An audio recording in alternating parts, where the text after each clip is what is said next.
చాలా పెద్ద తప్పు చేశావు. అది వేసి ఇంతమందిలోంచి నువ్వు తప్పించుకోలేవురా.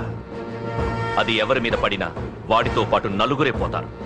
రేయ్, మిగిలిన వాళ్ళు వీడిని ముక్కలు ముక్కలుగా నరికేయండ్రా. వెయ్యరా, ఎలా తప్పించుకుంటావో చూస్తాను.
అబ్బో, ఈ పేలిపోయిన జీపులు అవి చూస్తుంటే ఎంత ఆనందంగా ఉందో. నిజంగా ప్రత్యక్షంగా చూస్తుంటే ఇంకెంత బాగుండేదో. Hello sir, excuse me sir. వచ్చేసారా? ఇంకా రాలేదేట అనుకుంటున్నా. What news? అది చెప్పాల్సింది మీరే కదా సార్. అసలు ఏం జరిగింది? రాసుకోండి, చెప్తాను. చెప్పండి సార్. బై ఎలక్షన్ లో కేకే గారు సీట్ కోసం ట్రై చేస్తున్నారు కదా. పొలిటికల్ గా ఆయన దెబ్బతీయడానికి శత్రువులు ఒక యంగ్ డైనమిక్ ను ఉపయోగించారని మాకు ఇన్ఫర్మేషన్ వచ్చింది. వాడు డైనమిక్ లా పేలాడు. కేకే గారు తమ్ముడిని, మరో 10 మందిని పొందులు కొట్టినట్టు కొట్టాడు. ఇది పర్సనల్ గ్రేడ్జో పొలిటికల్ గ్రేడ్జో అర్థం కావట్లేదు. ఇదంతా చేసింది ఒకడా? ఎస్, ఒక్కడే, అతనొక్కడే. పాపం దానికి కేకే గారు ఊరుకుంటారా? కొన్ని వందల మంది అనుచరులతో వాడి మీద అటాక్ చేశారు. దానికి వాడు ఊరుకుంటాడా? సింగిల్ హ్యాండ్ తో ఈజీగా వాళ్ళందరినీ చిత్తకొట్టేశాడు. అయ్యో బాబోయ్, కేకే గారికి ఎంత లాసో? లాసా? మామూలు లాసా? అటు పరువు, ఇటు ఫైనాన్స్, మొత్తం అవుట్. ప్రెస్ వాళ్ళు మీరే ఎంత ప్రెస్ అయిపోతున్నారు. ఇక కేకే గారి కాయ, అదే గుండెకాయ ఎంత ఫ్రై అయిపోతుందో ఆలోచించండి. ఇంతకీ ఆ కుర్రోడు ఎవరు సార్? ఎవడో తెలియదు. మనల్ని ఎంతో భయపెట్టే కేకే గారిని భయపెట్టాడంటే వాడు మాత్రం మామూలుడు కాదు. నిజమే. ఈ ఇష్యూ మీద మీరు ఏ యాక్షన్ తీసుకుంటారు సార్? ఏముంది, చట్టం తన పని తను చేసుకుపోతుంది. ఇది చాలా పాత డైలాగ్ సార్. కొత్తగా రాయండి.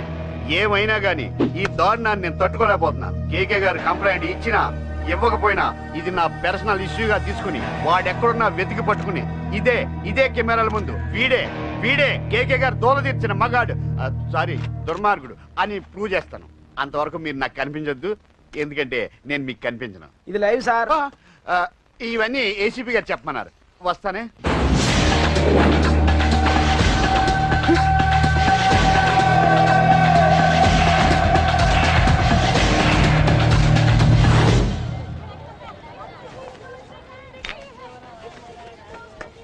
రేయ్, నువ్వేంట్రా చిన్నగాడి దగ్గర ఉండకుండా? చిన్న దగ్గర మన వాళ్ళు ఉన్నారు కానీ రే, నువ్వు పబ్లిక్ గా తిరగడం అంత మంచిది కాదురా. సిటీ అంతా ఈ టాపిక్ గురించి మాట్లాడుకుంటున్నారు. గొడవ జరిగిందని తెలుసు, ఎవరు చేశారన్నది తెలియదు. రే, ఆ కేకే గాడు ఏం చేస్తాడో అర్థం కావట్లేదురా. భయంగా ఉందిరా. ఐస్ క్రీమ్ తింటావా? మ్యాంగో ఉందా? లేదు సార్. రే, ఇంత సీరియస్ గా మాట్లాడుతుంటే ఐస్ క్రీమ్ అంటావేంట్రా? లేదన్నాడు కదరా, ఇంకా టెన్షన్. అది కదరా కేక్. రే, ఆ కేక్ మామూలు వాడు కాదు. ఈ సిటీలో వాడిని ఎదిరించదమ్ము ఎవరికీ లేదు. అలాంటిది నువ్వు వాడి తమ్ముడిని నడి రోడ్డు మీద పిచ్చి కుక్కను కొట్టినట్టు కొట్టావు. ఇప్పుడు నిన్ను వదిలిపెడతాడా? వాడి ఇమేజ్ డ్యామేజ్ చేసావు. ఎరా, చిన్నగానే డాక్టర్ ఇంటికి తీసుకెళ్ళమన్నాడా? తీసుకెళ్ళమన్నాడు. ఈ బాల్స్ ఎన్ని ఉన్నాయి? 10 ఉన్నాయి. మొత్తం ఇచ్చేయండి. ఇప్పుడు అవెందుకురా? చూడరా, ముందే చిన్నగాడు దెబ్బ తగిలి బాధపడుతున్నాడు. మనందరూ సరదాగా వాడితో క్రికెట్ ఆడామనుకో, వాడు హ్యాపీగా ఫీల్ అవుతాడు, ఆ బాధను మర్చిపోతాడు. అర్థమైందా? అరే, మ్యాటర్ ఇంత సీరియస్గా ఉంటే మ్యాచ్ అంటావేంట్రా? రే, నా మాట విను. ఓ 10 రోజులు ఊళ్ళో లేకుండా ఎక్కడికైనా వెళ్ళిపోరా. మరి 11వ రోజు? అరే, నా మాట విను. వాడిని చంపేస్తాడు. అంతే కదరా? ఇంత జరిగిన తర్వాత వాడే కాదు, ఎవడైనా అదే చేస్తాడు. రే, నీకేమైనా పిచ్చా? గురువునే మాట్లాడుతున్నావా? వాడిని నేను చంపుతాడు తెలుసుకుని ఇక్కడే ఉంటావా? ఏంట్రా చూపు పడతావా కొట్టు కొట్టురా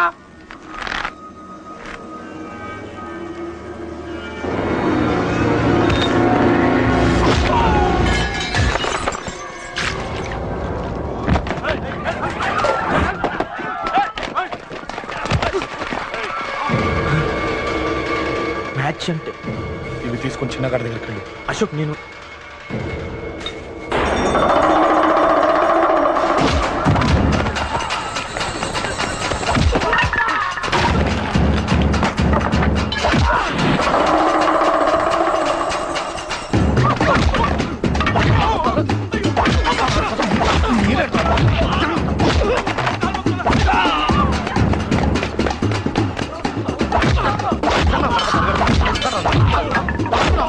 చెప్పడానికి వస్తారా?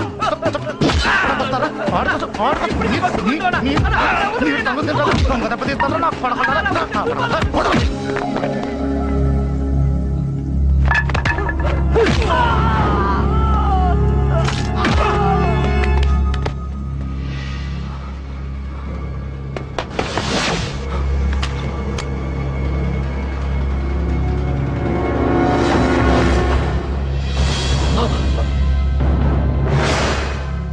ఎక్కడ రావాడు?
దిగండమ్మా.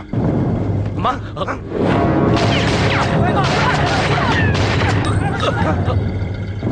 రండి. రేయ్, అమ్మరా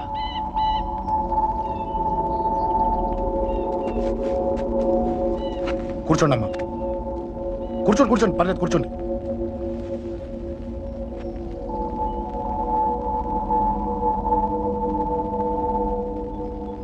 పూజలు బాగా జరిగాయమ్మా?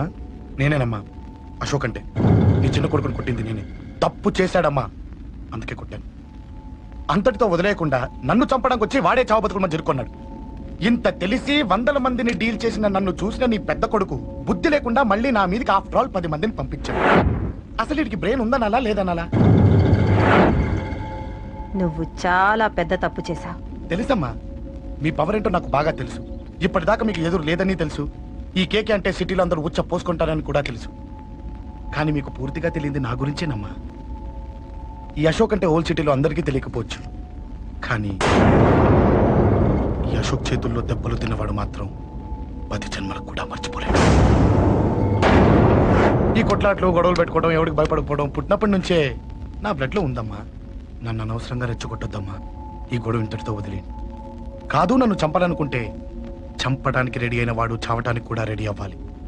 నేను చావడానికి రెడీ, నీ కొడుకులు రెడీయా? రెడీ అయితే రమ్మని చెప్పు. చూడమ్మా, నా పోరు పడలేక మా నాన్నే నన్ను బయటికి గంటేశాడు. ఇక నీ కొడుకులేం పడతారు? చెప్పమ్మా నీ కొడుకులకి నాతో గొడవలొద్దు, మంచిది కాదు.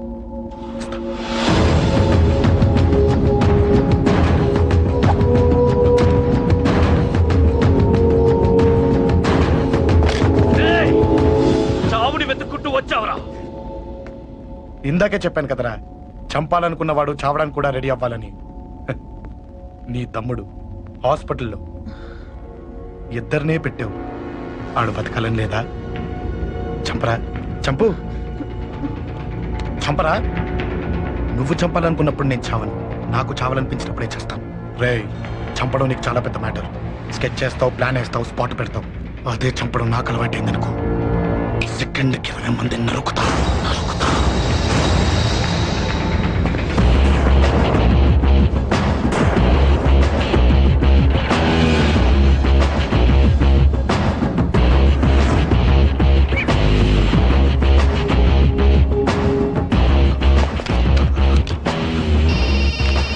రేయ్, తమ్ముడు ఎక్కడ? ఈయనే హాస్పిటల్లో ఉన్నాడు.